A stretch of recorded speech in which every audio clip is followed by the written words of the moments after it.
waited out. But, we decided to come on the inside. That's why you see the banner because we still set up outside. And had a little fool's rain. I don't know if it's going to stay or not. We didn't want to take a chance to get wet. Get these ladies' hair wet. I don't mind getting. But yeah, we came on the inside. That's why the delay was so strong. Um, you know, podcast is outside, so the weather plays a big factor in it. But as usual, podcast will not stop. Train will keep smoking. Um, of course, like I said, as always, make sure you follow, like, and subscribe on YouTube. Follow, like, on Facebook. Tell all your friends about us. We'll be the #1 podcast in the country. So right now, you're seeing groundbreaking right now, but guess what? Near future, you're going to see us worldwide. We'll be in syndication. Straight out your Mobile-L. We will not steer away from not being from Mobile. Got a great interesting topic today. We want to tap in on this Nolan Wells case. A lot of people have been talking about it. A lot of people. And it's getting worldwide attention. You got even stars coming in, chiming in on it. I have my say about a lot of stuff on it as well. I know these ladies do as well before I introduce the cast today. But, is it right? No. I just know my heart's not.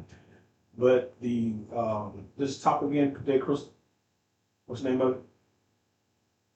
Equal tragedy, unequal attention. Yeah, equal tragedy, unequal attention. Yeah, I normally have my footnotes, but I didn't have trying to rough in this rain. I left everything, some stuff outside. But we're gonna tap in on this, and you guys get close to the camera, get close to your cell phone, close to Facebook. We got a lot to say, so I'm gonna put some aside. Our thing is to change your mindset. Our thing is to put things in perspective that you're scared to talk about. Our thing is to put things in your heart that your heart can't feel, that it wants to feel, but you can't say. We will say those things. That's why I said, if you got something to say, send it to us. We'll put it on the podcast. We're not scared of anyone. So we're going to, because it's just about life changing here, about the world. The world needs to be healed. The world needs to be helped. The world needs to hear your voice. You can't say it, we'll be your voice. So before I introduce the lovely cast today, we got, as always, Empress Miss Solange. And we got the teacher, Miss Ease, Janika Ease. Hello. And behind the wheels of steel, Crystal. Y'all can't see. But we're going to tap in on this. Like I said, I have a lot to say. I know they do as well. We're also going to start with the Empress. I mean, what is your take, not just man on this case, but a lot of black cases that get overshadowed by, when it comes to the race part, like the whites get away with crimes from blacks, but blacks can't get away with crimes from whites.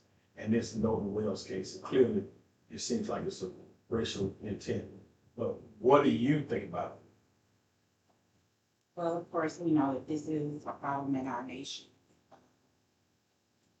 They try to sweep it under the rug as if it's not still happening, but it is. We see it nearly on a weekly basis somewhere here in the United States.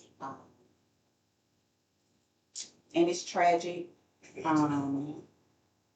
But all we can do is just keep boots on the ground and keep trying to bring awareness to these situations. First, let's say his name, Nolan Xavier Wells. Absolutely. He was an 18-year-old young black man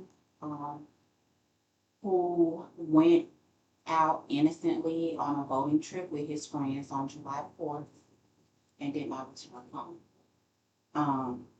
It's a tragic situation. I just can't even imagine being a parent that is looking for their child to come home that night and they don't come home, and then you're wondering where they at and what happened. So the what happened part of the case is still something that is a question to everyone. Everybody is trying to figure this situation out.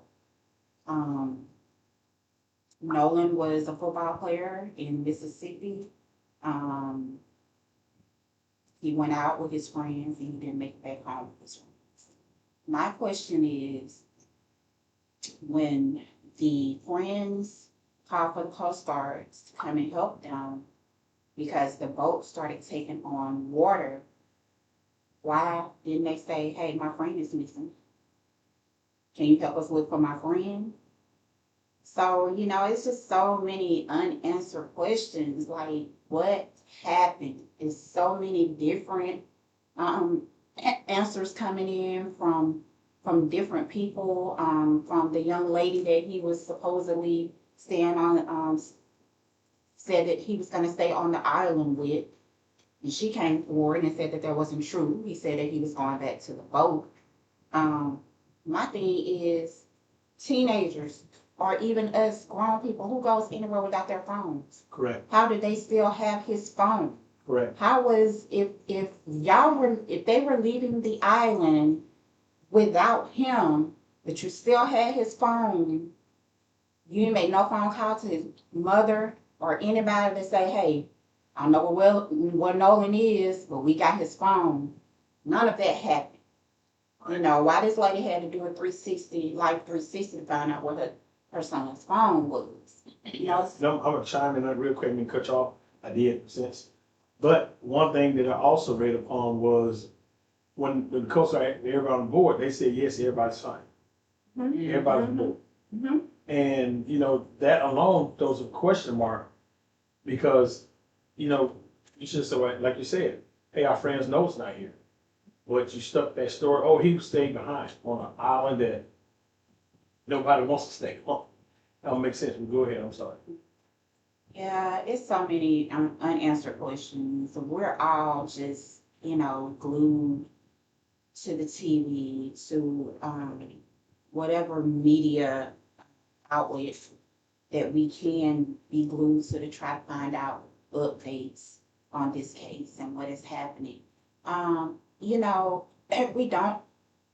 want to really like chop it up to a racial situation.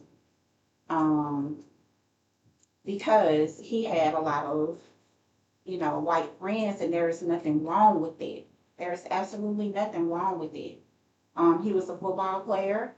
Maybe the school that he went to or whatever area he was living in may have been predominantly white.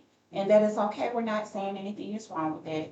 And we're not really like trying to turn it into a racial thing, really. At the end of the day, we really just want to know what happened to this young man. Why was he left? Why was he the only one out of everybody that went on that trip and was on that island is the only one who is dead? That's what we want. Ms. Eads? It is, as I was looking into the stories, another story that's similar to his in that same town of another young lady a few years ago, or I guess before he passed, that was in a similar situation. She was with friends, but she was, bullied, but then she took her, they said that she took her own life.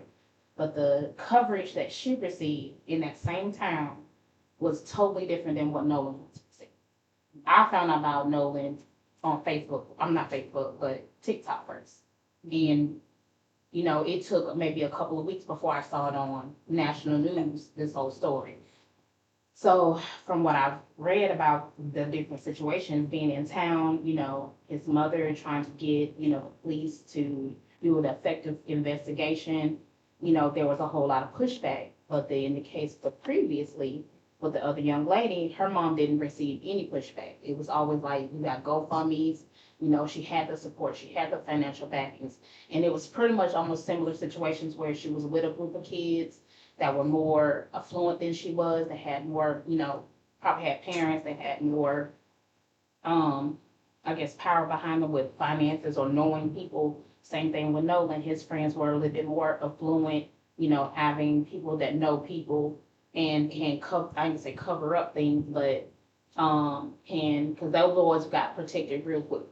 You don't know who they are. You don't know their names particularly. You just know that Nolan is the only one that didn't come back. So there is a difference in pushback because, if those roles were reversed, it would be a totally different situation. It's sad to say that. But it's sad that you have to almost teach different children a certain way to conduct yourself in society, even though these may be your friends. However, still pay attention to your surroundings. And I know the phrase, I've heard that a lot, my family doesn't see color. And I understand the meaning behind it, but if you don't see color, then you don't understand my own situation or our own situation. Because color is involved, because otherwise there would not be any two-way, two-sided, or two hypocritical situations that go on there if color is not involved. I understand the meaning is like, I see you as a human being. I get that, but as someone of color, and being in an environment where I am around predominantly white people, I want you to see my color, but I also don't want you to treat me differently than anyone else. And that's what I think Nolan went into. I don't think you would treat me any differently, because if you need a ride, you got a ride, regardless. But if I'm in a fight, are you going to have my back? And I feel like that situation didn't kind of happen that way. So, I just think it is a big difference between, this one child. Now, I hate that it was, his one, he was the only person of color in that situation. Right. Is, it kind of it does make it look bad. Like those boys just left them out there to do whatever, or they may have done something to them. And it does make it look bad on their side. They could be great boys. They could have been fast friends. And then, how just one little small misstep can make it look bad, and then you got you're trying to cover up instead of coming out like, hey, this is what happened, we were stupid, we made irresponsible decisions, we made bad choices in this situation. So I feel like it was, you just don't know what to do in that situation, because it probably came out of nowhere, and things that happen out of anyone's control. So and the thing about it is, they're saying that he was a strong swimmer. So, just the narrative around him just drowning, like, how did we get to that point to where this young man was alive and well, nothing else in between, and then he's found on Orange Island two days later, dead? There is so much right in between. Right. That kind of makes you feel like, okay, something nefarious actually did happen. Mm-hmm. Because otherwise you would say, hey, Nolan was with us, but Nolan decided to stay. His phone, he must have left his phone. You would come forward immediately instead of hiding. And I feel like that's what's been going on, like they hiding. Well, the thing that doesn't make sense is they all got back home safe. But when the mom did the Life 360, the phones at one of the boys' house. Yeah, and that see, that's the point that don't make sense. Because see, if he had the phone, he should have said, "Hey, Miss Wells, I'm calling you." I think I'm named different last name. Probably something. We have his phone, but he stayed behind, and that still don't make sense. Like I said, these days I don't go nowhere without my secretary. Right. I mean, she don't complain. She don't get paid overtime, nothing. But guess what? She's right here with me everywhere I go. The technology these days, you have to have that cell phone. I don't see this young man even staying back for a young lady that says, well, I just use her cell phone. You look at the story of mom, like my parents did. They say they taught him to, you go with the group, you stay with the group. Mm-hmm. You always check in. Mm-hmm. He didn't do any of those things. Mm-hmm. Here's my thing, experience that happened to me years ago. We had a 10-year anniversary school reunion. Might have been 5 years, I can't remember. No, it was seniors. And we did a place downtown. And when I got there, I was the only black. The only one. Not even the bartender. Nice about people before, I was the only black. But I walked in, I parked right in front of the building, walked in, all my friends saw him. And this one white guy, I never knew him, and I was walking by and he bumped me. So I excused it. And so I went to the bathroom, came back, and he bumped me again, then he confronted me. And he started calling all kind of this N words and all this. And so before I could say anything, all my other friends grabbed him. And he asked, y'all taking up for this? And one of my friends said, say it again. And he called me N-word again. They drug him out of there. His girlfriend was screaming.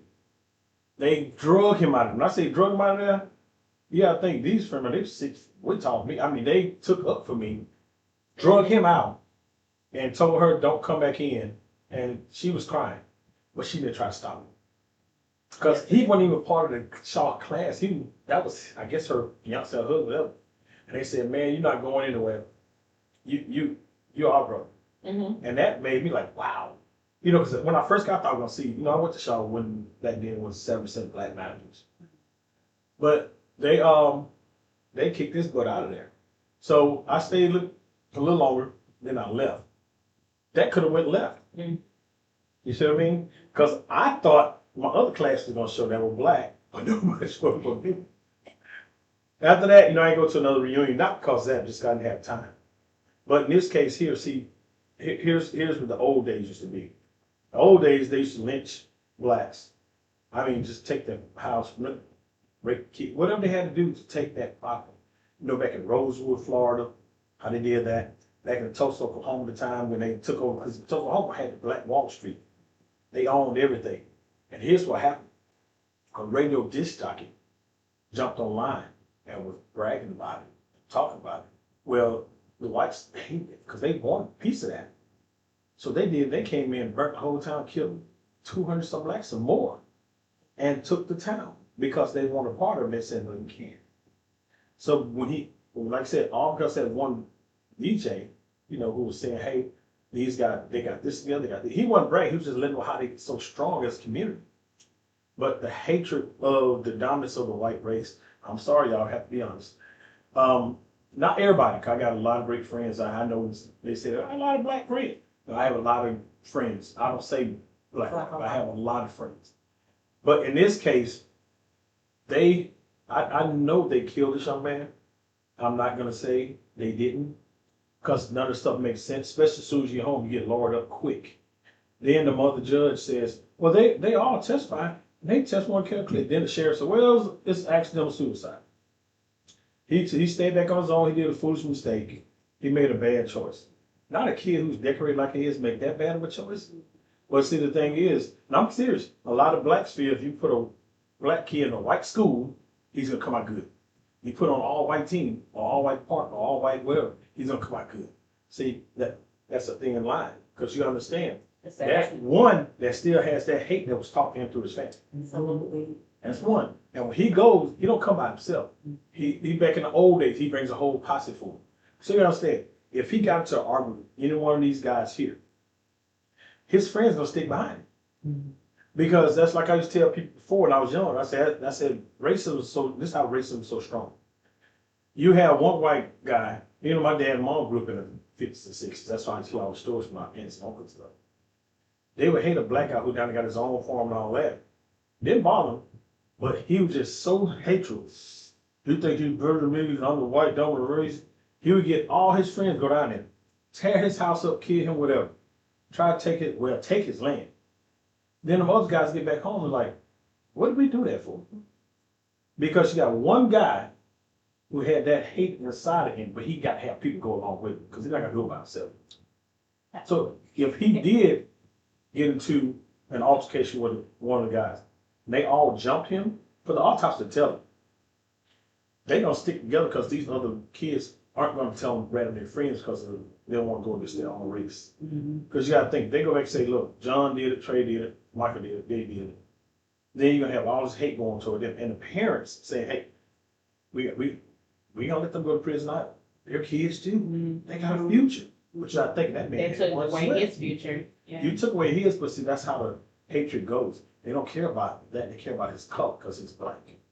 And the thing is, we got Al Sharp down here, Crump down here. You got Tyler Perry, and Travis Kelce paying for funerals and stuff. And the only thing I'm gonna say about this, I've seen it so many times.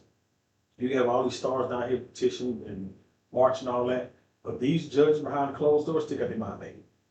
Yeah, they don't watch this march. They don't watch you do all this stuff where you're sitting and throw it under the rug. Because that's how racism works. Well, let that happen to a white kid. Guess what? Kyle Rotner went down there. Mom dropped him off with an AK rifle. He went and shot a bunch of people down there. Trump called him a hero. So when they took him to his mom said, don't come here. He had to do what he had to do. No, you didn't have to take him. He said, kid, you know what you did? Go get some target price. You shooting at blacks in the crowd and whites, but you shooting a gun. You kill some people and you got away with it. He had his college career. He did all. Yeah, he got ran off on a few colleges, so he still finished. Because somebody gave him the green light. Let that been a black guy. I still have to go back and I said, look how bad people treat Obama. He wore a beige suit. A beige suit. So the thing is, racism is still alive. It's so modern, it's still a quiet killer. So the thing is, in this situation here, I'm just telling you, if they don't have some top strong evidence, these kids gonna fall. There's gonna be another unsolved mission. Because like you said, I've seen a lot of people say, man, they blew us out of proportion. The kid made a mistake. Hey, man, these are kids. Yeah, but get that Ben him did to one of those white kids. Well, guess what? Carmelo Anthony made a mistake, Right. but they made a complete example out of him. They felt like they had to make an example out of him. He made a mistake. He only felt like he was defending himself, and they turned that around into no, he wanted to kill him. Yeah, he's a murderer. So yeah, it's why he you bring know up eyes? it's the same thing. And just to piggyback off of what you said, so we are thankful as a race that there is diversity and inclusion, right? But this is when we are in situations like that, because I have been on black in a lot of situations with, working with only whites or different races, ethnicities, or whatever the situation is. That goes back to what you're saying, what the both of you guys are saying. We still have to be awake in these situations because you don't know which one of those is a closet racist who hates black people, Right. but they're tolerating you because Work it's a work environment, right? Racist school environment, you know what I'm saying? And you're the only black. So we still have to be cautious and careful when we are in those situations. Yeah, we're trying to put it in the back of our head and saying, well, yeah, they're cool. Mm-hmm. We're friends. They accept me, for who I am. All of that, yes. But this is a prime example of you still have to be cautious and careful when you are the only one that is in that group, because you don't know what some of them are thinking. And I think it's also it's a fight that we've been, as I ain't saying I wasn't in support, but as a culture, we have been fighting this fight for a long, long, long time, and it's a festering wound since the beginning of America's conception. So it's going to take our counterparts, our allies, to step in, and I've seen them, stepping in, Correct. other white actors stepping in and saying, "Hey, I don't." And that's where I get their understanding of I don't see color, and I agree with that. Correct. And it's going to take more of them speaking out versus us speaking out. Because when we speak out, oh, they're just making it about race. They're just doing this. That's what they do. It's just gonna blow over. And that normally, 9 times out of 10, it does blow over because it's just we're just the only ones picking up the fight. But when we have our allies come in and speak on this situation, where I have seen more of my white friends speaking up like this is wrong. Can't even see how, this is a mother who lost her child. How are you just making it seem like what she's going through, the way she's fighting, the way she's trying to get the help, why are you blocking her? Because if it was my child, they would do the same thing. And that's what they're saying, and I'm so appreciative of that. But it's where it's going to take more of them. It has to be more of them. Like, I refuse for this situation to fly because this is not right. To say it more than we do. Correct. And you know what? It is a lot of them with boots on the ground. But this is the thing. They're still outnumbered by the ones who don't feel that way. So we see them on the front lines with us marching and Black Lives Matter and all of this. We see them. We see the entertainers and the the socialites and rich and famous people, actors, actresses, all that. We see them on the front line with us. But at the end of the day, it's so many more who outweighs them who don't care about diversity or being, Yeah.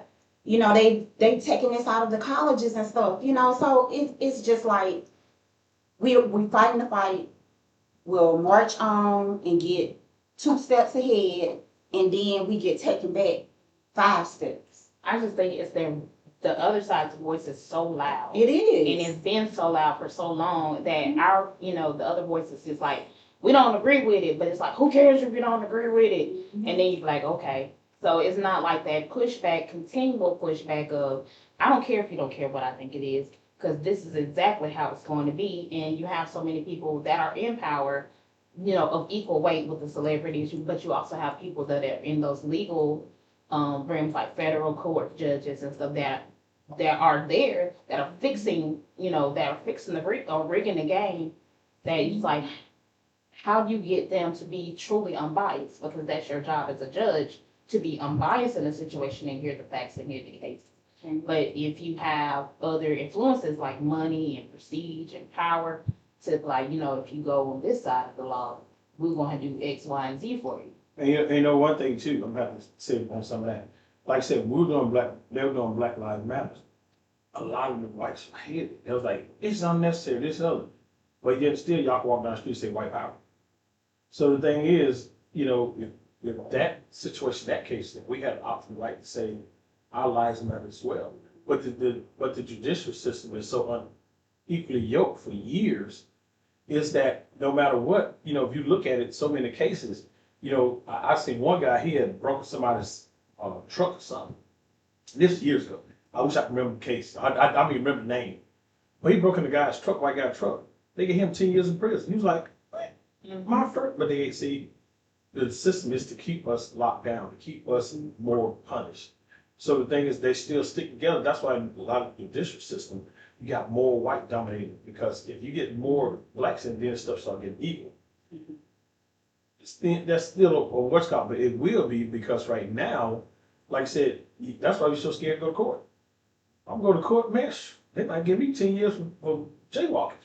But the thing is, like you said, when George Floyd case, prime example, you can literally watch. See, back in the day, the reason why a lot of whites got away with so many crimes on black crime was no video. See, now you got media out now, filming you guys, catching. Now, even George Floyd case, that guy presumed he was innocent. And his wife came to the court and the Trump said, he can't survive in prison. He was just doing a job. You choked the man that was saying, I can't breathe, and you killed him in national TV. Now you want all this sympathy. He's still trying to get a plea bargain to get out of prison. If that's the case, let R. Kelly go. Let Sean Cuff come go. Let a lot of these drug dealers go. If that's the case. Just because he was a cop, on the inside, he's still a man. He's wearing his uniform. Right. That's why I like to say, oh, here's the blue note on the inside. He's a killer. Right. He just used a uniform to do it. Right. So in this case, especially in Mississippi, see, back in the day, my dad said, never go to Mississippi, but don't go to Chickasaw. I was like, wow. Yeah. But I had my experience in Chickasaw when I was 16. I went through this air my car tire. And it was right in that little corner going to take you out of Chicks coming out of the Pritchard area. Mm-hmm. That guy told me, get away from that air. I said, it says free air. He came with that aggressive, get away from here, boy. And I was like, this is what Dad was talking about. I pulled off and left. About a month later, I told my friend about it. He said, go back there and get some air. We went, all of us jumped out the car. Same guy. I don't think it's a good month. I think it was like weeks or so. He didn't say a word. And they didn't need no air. We just to see what he was going to say. When you in the numbers. And now we had the numbers, he kept his mouth shut. I was by myself. Not saying we went there just to attack, we were just going to see what he said once the group was. Wow. So that's what I said. If we stand strong, we can get stuff done. Mm-hmm. We need to stop killing each other too, y'all. So that way we can stay strong. In this case here, it's going to be so much cover up. It's already being covered up. So the main thing is, like his mother said, he was a fan of TikTok. He always filmed stuff. All of a sudden, his phone was completely empty. Mm-hmm. Those boys had to get somebody to tell them how to get that phone in so you can wipe it, yeah. How to wipe that phone clean. Don't leave it on him because he got everything video. Mm-hmm. Take that phone with you. We'll say he left his phone with you guys. It didn't make sense. If he had his phone the entire time, all of a sudden this happens. And one white lady did an anonymous call. She said they beat him bad She said he beat him so bad that you couldn't recognize him, and said they were just throwing him all over the place, and they loaded him back up. She would never give her a name. They would never use that. What's called? I just heard that on the radio the other day. So the thing is, somebody's gonna come out and tell the truth. But the thing about it, they gonna have to stay so anonymous. But they come out with their real name and face, and you know what's gonna happen. Those fights gonna come after them. Somebody's gonna give them a call. Somebody's gonna say, "Look, we're gonna kill you. Tell on these good white American kids." But the thing about it is, you committed a murder, and no matter what, we still want. We close our eyeballs for good. You still got to stand before God. You got away with him on earth. But guess what? You don't have to pay for it when you get there. Emmett Till case. Look how they did Emmett Till. This lady waited to her deathbed just to say, "Well, I want to tell the truth now before I die." He didn't do it. Why you say it then? You know why? Because they were a torment to her. Because they get a senseless murder because of the hate of his skin. A 14-year-old kid was at a white woman, and they took that to offense. See, you know what? That's like I said. A lot of people have a gun. They're just waiting to use it for an excuse. He was at a lady, and you went in his house and took him and killed him. I think left him in a ditch, if I'm not mistaken. His mother had an open casket. She said, "Don't want this body so everybody see exactly what they did to my son." The hatred. And those guys think they're going to go to heaven with their wings on, and you just kill a kid. Can they be forgiven? Absolutely. Everybody can. And If we see this. Go ahead. it's just that with every instance like this that happens, it takes us back to reality. It makes us understand that this is the land of the free, supposed to be. But it lets us know each and every time we're not really free. We are free in a sense. And, things. We can go places. We can go can't- places. Yeah, but Still grow as the a. racism is still there. Mhm. And in every instance like this, where something happens to a young black man, or just a young person of color, or just a person of color, period, and nothing is done, and it's swept under the table, and there's every reason in the world made for it happening, or that it was justified, or whatever scenario they come up with to sell to the public, it opens up this wound over and over and over again. It's like we never heal as a race, and we never completely will, because racism is not dead. And I don't think it ever will be. It takes people, and I'll say voting is a big must, because now if you look at what's going on in Congress and over the years, it's always been the status quo. It's always been majority, white men in power.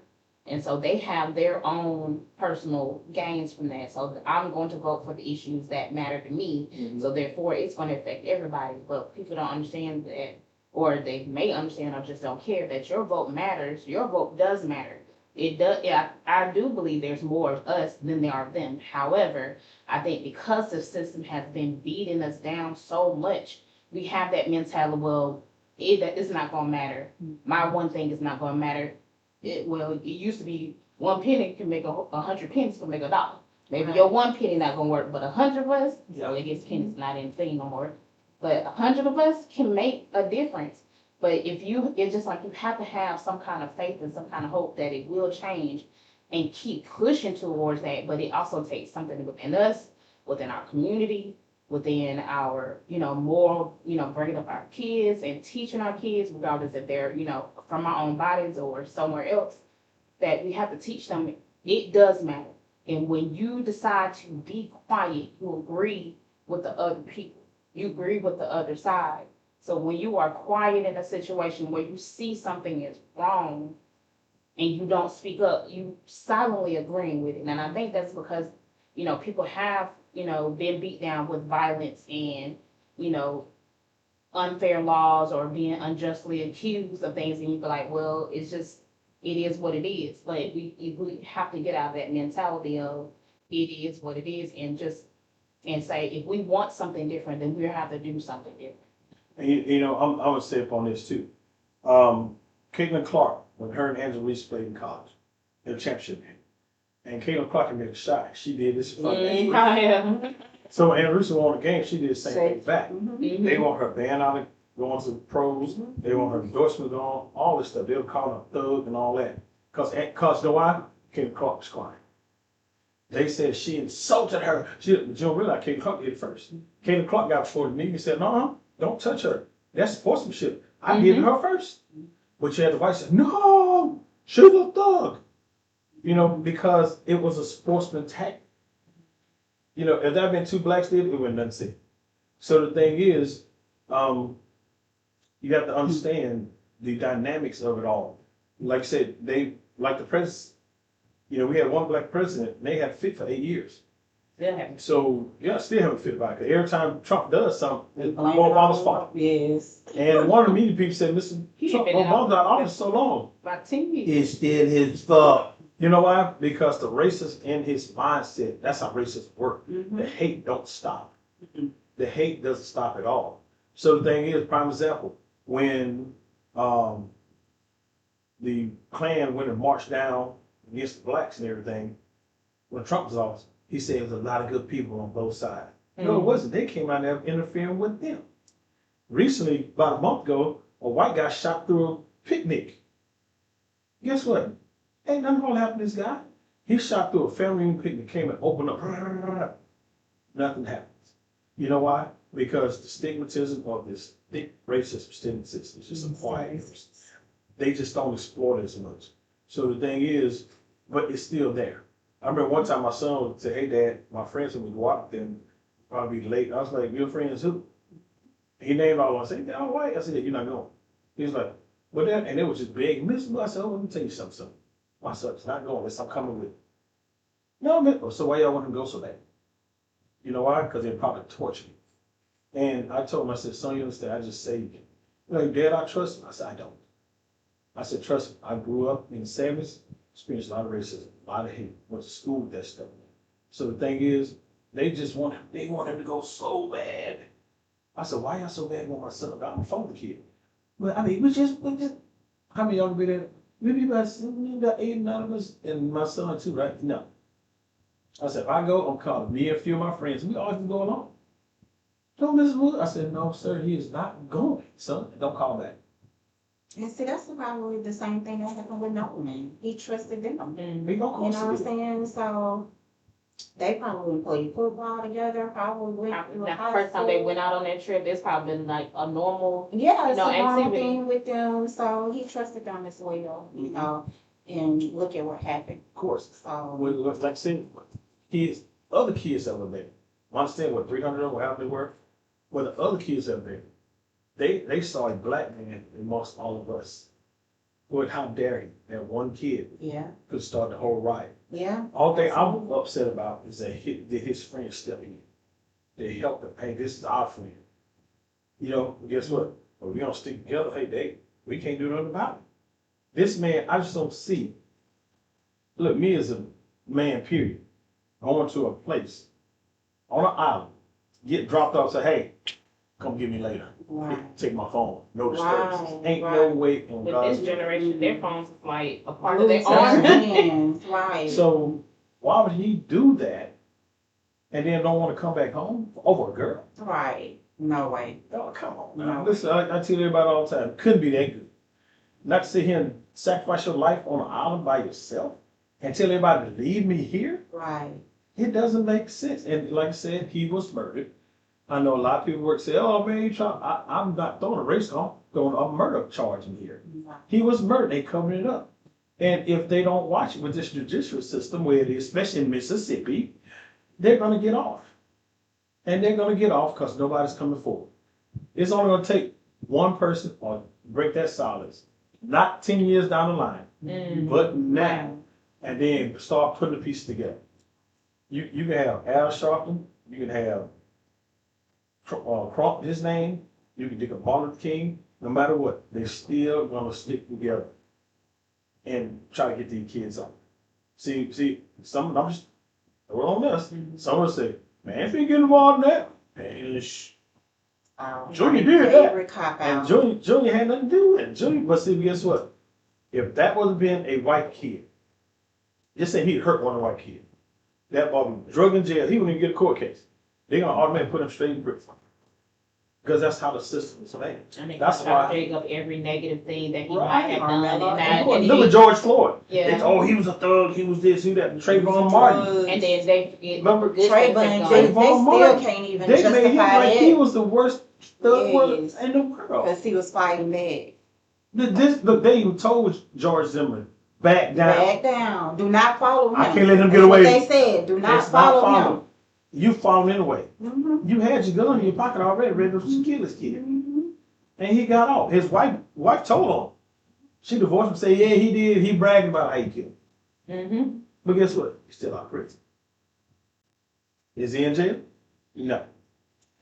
Yeah, it's like I said, it's just a scab on a wound that just keeps getting reopened and reopened and reopened. But what it is reality. And it brings us back into reality to let us know that we are still in this fight. This fight is not over. It's still going on. It's more silent than what it used to be, but it's still happening every day. So, because one thing about and I'm not a racist person, but I'm just being real with this conversation. One thing about, like, especially in sports, the all white schools, they love to zone in on our young little boys. They start following them if they're good when they're young. 4, 5, 6 years old, know their names. They come to their games, they're watching them, they're scouting them as little boys. Right. And they want to get in, they want to offer them scholarships and everything else to come and play with them. They're going to follow them all the way up. They're going to make sure they go to college, get in good colleges and everything. Yes, and they do this to our young black boys. And useful anymore. They and then, right. And that's a blessing in a sense. It is. It gives our babies opportunities to be great, right? But you still have to better keep this in the back of your head that at the end of the day, he is still a young black boy, a young black man. Because you got to think, back in the day, first one I saw was Vincent, and you had Doug Williams. But it was the most dominant white. You couldn't have a black quarterback. So the thing was, you couldn't have no black owner. Which I still don't think there's one. If it is, please call his name. So the thing is, I'm football. Not talking about basketball. I think LeBron James, not LeBron James, not LeBron. But Michael Jordan used to own the Charlotte Bobcats, and but the guy who used to own BET, and BET, he bought that and then passed on to Mike, because nobody wanted Mike to buy it. Mike still wanted to buy it.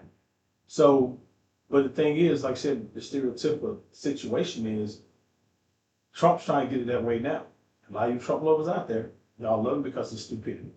Because things he's trying to bring back to the old America. Prime example, Bobby, y'all better check this out. A month ago, the Democrats and Republicans got together and said we want a fair housing act, we want the interest rate dropped. Because the housing market is hard. They came together, gave it to him. He shot it down until they get his vote at where the point where they can make sure all Republicans and all whites get in office. So he's trying to stop the mail vote, all this vote he's trying to stop. So he's trying to take back to the old days back when they had 3-4 compromise. Out of every 4 votes, 1 vote counts, 1 black counts vote. He's trying to get it back to the old days. The 3-4 compromise. Y'all better look at that. So the thing is, he's trying to get it to that because he wants to run for a 3rd term. That's why he did this stupid war. He thought it was going to work. All these fake assassinations, they were fake. Trust me. They wanted to get him. The last one, the guy jumped in the White House. He jumped those security thing, and they looked like, hey, what is that guy doing? They had no scratches on them. Right. They should have did a way acting. They should have practiced more. That was and then Trump still talking. Hey, straight, no, you're supposed to leave. Let me tell you something. You supposed to I tell you. He's so, I'm supposed to leave. Then they get him and lay him down. Don't even lay him all the way down and pick him back up. Then take him out. Come on. And you know, the first assassination. Go look at it. The guy sort of shot, he turned his way, grabs it, and everybody in the background, so, you've been in a crowd full of folks like that, somebody shooting, everybody scattered. It was staged, and all of a sudden, 2 weeks later, he had a miracle here. Well, no scratch, the Band-Aid gone. Like I said, that's where the world is still operating. There's we want the equality, but they're not giving it because they don't want to lose their power. So the thing is, you know, you claiming everything. You claiming Jesus white. You claiming that we just don't know what color it is. I'm not gonna say that. We don't know what color it is. We know the description. But the area he's born in, okay. But then you try to say that what's the other thing I'm about to say? Say that Jesus white, saying that Chris Columbus go to America. It was how can you discover some people already there? You didn't discover you already had the Indians already there. You just stopped for a pit stop. Right. And you took the land and said, I discovered this. You can't do that. But that's the way the books are written. Look, you gotta think. You don't see in the history books where you talk about Martin Luther King, you talk about Medgar Evers, you talk about all these things. They don't talk about that.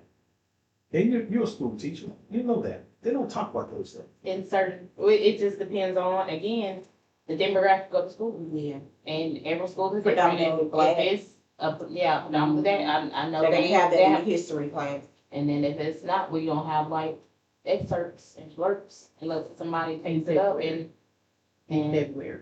In February. And you gotta think, even back in the day, still sometimes now, you couldn't marry out of race. If you marry interracial, oh, good Lord. That white person, that black person got treated like garbage. It was still on the books. It's, It you may know, still be on yeah, the books so- here in Alabama that it is outlawed. It was, yeah. It's still on the books that biracial marriage is outlawed. You'll be amazed about how many things that were racial laws that just got finished or been amended or changed within the last like 15, 20 years. It's like, I thought that was always the case. No, it was illegal. They just now kind of ignore it right now. Yeah. It's Has it been completely taken off Right. the books? I don't know. I didn't even know it was a law until like about 15 years ago. Because you gotta think, whenever cops was killing blacks in North Carolina, and you know, we're doing how those solid raids and everything, that's how they killed this one guy. He was on the couch, they broke in that solid raid and shot him. I can't think of the guy's name. But it was all white cops. And it was a couple black people. But the thing is, the governor of North Carolina said, now, if anybody video camera or any incident between the police officers, they're going to jail. That means you telling people that evidence won't stick. And so they you're call not him holding them so guess what? accountable for their actions. He could kill every black in the neighborhood. He's gonna get away with it. So the thing is, the way the system is so rigged and so messed up. You know, people get mad, but this is what I feel. You don't have to take it. Your opinion is my opinion. So the thing is, if you don't like it, guess what? Look at another podcast. But the thing is, we're gonna come real with it. So the thing, and I still love you. You know, you can hate to say, oh, you're racist. No, I'm just telling the truth. Truth always hurt everybody. One thing about it, you tell the truth to people, they get upset. So, in this case, like I said before, this kid was murdered. George Floyd was murdered. Matter of fact, the cops that choked that other guy who was trying to sell CD tapes outside of Dollar Joe. I think his last name was They Gardner. shot him. Yeah, Was it shot and Gardner? killed him. Mm-hmm. And look at the other cop that killed the kid who left the store. Mm-hmm. He left the store. He shot him point blank. Mm-hmm. Look at the cop did the guy in Mobile. The guy was talking to him. He said, you know my license registration? He won't give it. I'm gonna kill him. Mm-hmm. Guess what? That dude's at home. That other man, he's lost his life. Yeah. You see me? The stereotype of The Air Force, the young man that was in the Air Force, went to the door with the gun. It's just so much and it's so exhausting. But it's like I said, it's just reality. It's a reality check. Each and every time some of this happens, just lets us know that even though we think we've come so far, we really haven't. Really haven't. it's It's just not out right in the open like how it used, but it's still there. yeah. And it So hurts. yeah, and then, you know, I was looking at what Stacey just Scanner just said. She said so many all counts, so many biracial in that county. You know, and I don't know too much about Bay Minette besides driving through it. And I've been to Bay Minette before. I played with this stuff. That's something news to me. I'm just seeing that she just said. But the thing is, like I said, Yeah, it's rampant in Baldwin County. and that, like I'm gonna say something like Coleman, Alabama. Coleman, Alabama. So it's a sundown town. Keep riding. I'll never stop for gas and all that. You know, then they get a black mayor, and they had a fit. You You know, in some part of Alabama, I think it was Coleman, one of them, that they had such a racist tyrant. I know Forsyth County, Georgia, back in the day. I don't know if Forsyth is the same now, but Coleman. So, but one of the parts, and the whole city got burned down. Just lightning hit something, bam, the whole city got burned. And I forgot what part of Alabama they were. I don't think it was Coleman, but because Coleman's still up. But it was some part of Alabama. It was so racist that they said lightning hit something, and the whole town is burned down. See, people don't think God is still watching. You know, they think that God's just a myth. You know, he's the Old Testament God. No, he's still, trust me, he still watches everything. Yeah. So the thing, like I said, I pray for this family. I really do pray for this family. You know, I want to shout out one thing before I finish. Dawn Perry, thanks, Lord, for healing you, Dawn Perry. Lord. Everybody's putting you in the grave, man. And I know you say you're going to watch the podcast. I saw you the other Friday, live and kick, just talked to you on 15 minutes on the phone. Praise the Lord for Dawn Prayers Perry. to Donald and his family. Yeah. So, Get well soon, bro. oh, absolutely. They'll keep getting better. I'm not sorry to say that. But the thing is, you know, where to stop? So many things we can talk about. So much stuff we can talk about on this case that as people got away with that of a different color. You know, but like I said, one thing we have to do as blacks, we got to stop killing each other, start sticking together. We got the most money in any race. Let's start putting that together. Let's start, trust me, they cannot weigh us if we put our money together, put ourselves together. They cannot weigh us. But we got that broke man mentality, that on-site mentality. Quit thinking, let's make sure we kill somebody. And let's build somebody. Let's get this thing together. Trust me. If we stuck together like we supposed to, oh, this won't be a case. This will be solved. But they all think we're thugs and bums. No matter how much suit you wear, no how much car you drive, or where you live at. Because trust me, moving their neighborhood, they still don't want you. When I moved this neighborhood here, almost 37 years ago, when I moved over here, look, they moved out so quick. Look, it was like a wagon train. I would wave my hand at them. And makes me mad, the guy next door used to be a minister. And he moved, his wife, they didn't speak to me at all. I moved right next door to him. They were building another house. This is what happened. That house got burned down. She had to come over here and borrow stuff from me so they could get something. And I let her come in. I gave her flour, I gave her sugar, I gave her everything. And I just was crying. Thank you so much. You don't realize I heard all the comments she was saying, come on, kind of N-word. But that goes back to stereotypes that we have to kind of, if you don't know their culture, you don't go to their culture, you don't talk to the people, you just hear what the other people say instead of you experiencing it yourself. That's what happens the most. It's a whole lot of stereotypes that, you know, on all the way around that people just need to like learn or have that as a, you know, a guide, but throw away things that don't make sense. Throw away things that's not true. And that comes from you making a conscious decision of, I'm going to check it out for myself and not just believe hearsay from other people. So, you know, from time going down, it's like people gonna steal and kill and rob you. I grew up, it was white people gonna steal and kill and rob you. So it's like, but I know that's different because I'm glad my dad was in the military where I was able to get out of the U.S. and see like, everybody don't think like that. Everybody don't behave like that. It's just it's a group of people that's just, you know, pushing an agenda so that everybody can fall underneath those blinders, you know. We're about to wrap this up in a minute. But, you know, I'm saying one more situation happened. It was a truck driver there. He could be watching. I don't think so. I see it. Got a bad car wrecks. But anyway, he's driving J. Mike. He's always, hey, man, you know, he had that little look on his face.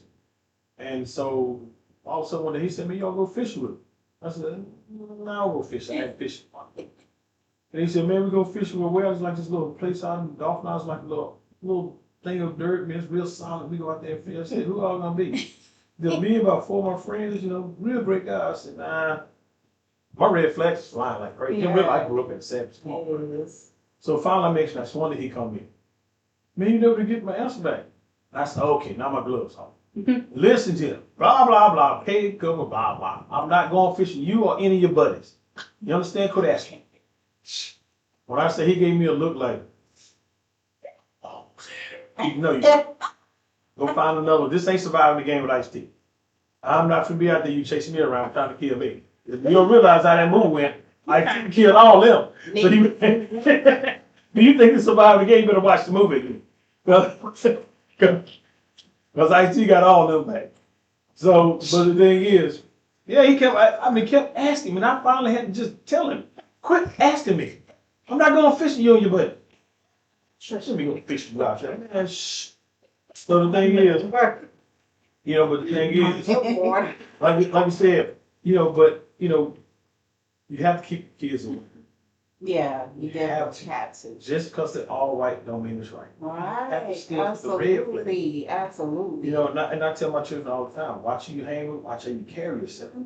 So the thing is, like I said, this case here, like you said again, President Nolan Wells' family, praise God to get an answer because we don't need to have another thing going solved. Right. Once it's going to solve, it's going to happen.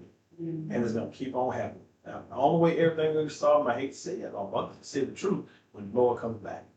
Other than that, we gotta, if we don't put ourselves together, put our resources together as blacks and stop killing each other, we gotta teach them, but they got such negative attitudes, and the thing, we gotta get those positive, but this situation should wake everybody up. Yeah. Don't do it just for the time. It should be consistent. Yeah. It should be stay consistent. We should be always on ready. We should always, because think about it, like I said, what this president been in office, I know he rigged the election. And he did. I agree with that one. I'm on my conspiracy theory. That's why he was so mad the first time. He knew he rigged and he still lost. That's why he said, man, wait a minute. He started telling himself, those votes from FedEx got thrown in the gut. Wait a minute. I said that right. Wait a minute. I got rid of postal people. Wait a minute. That's still. Wait a minute. You kept telling on yourself. Because you know why? You tried to rig it and you still lost. But he didn't realize a lot of people didn't want back. They weren't expecting him to come back again, but he didn't come back. Yeah. So, now one of his counterparts, Lindsey Graham, is gone. Now Mitch McConnell's on his last name. So not trying to wish this man to die, I'm just telling him about his health. So now all wants to spearhead it, because you gotta think, and I know I'm getting off track here with y'all, but still the same type of situation because about the end of this. Mike Pence was just starting to disagree. We're like, nah, all this racist stuff, I don't agree with this. What he tried to do? When he got the White House raided. Yeah. And they tried to get Pence and Nancy Pelosi banned. So guess what? He tried to look, and they forgave him. I didn't do anything, they did on their own, but they see y'all watch from the TV. Y'all watch, oh man, look at they tearing the White House up, go get them.